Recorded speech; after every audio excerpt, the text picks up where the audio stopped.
হুগলির জেলা শাসক অফিস অভিযানে বাধার মুখে সুকান্ত। আমরা ডিএম এর কাছে অভিযান করব, আমরা ডিএম এর কাছে যাব, আমরা ডিএম কে আমরা প্রতিবাদ যে আমাদের ডেপুটিকে আমরা দেব এবং ভারতীয় জনতা পার্টির কর্মীরা তার বিরুদ্ধে প্রতিবাদ করবে। হুগলি জেলা শাসক অফিস অভিযানে বাধার মুখে সুকান্ত। হুগলি জেলা বিজেপির তরফ থেকে এসএসসি দুর্নীতি এবং সাম্প্রদায়িক হিংসার বিরোধিতা করে মুখ্যমন্ত্রীর পদত্যাগের দাবিতে জেলা শাসক অফিস অভিযানের ডাক দেওয়া হয় হুগলি জেলা বিজেপির তরফ থেকে।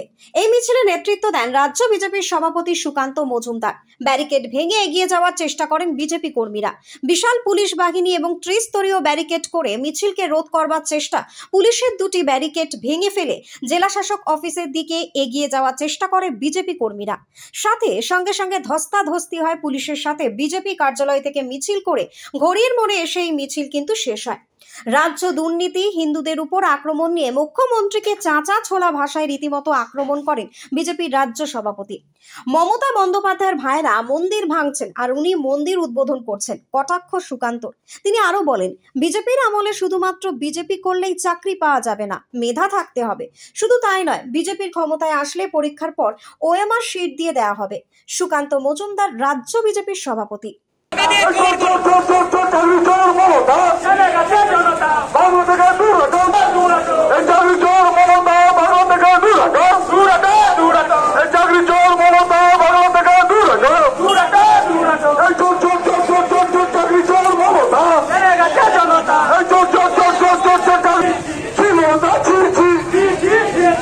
হুগলি থেকে সৌরভ ঘোষের রিপোর্ট, নিউজ বঙ্গ টাইম।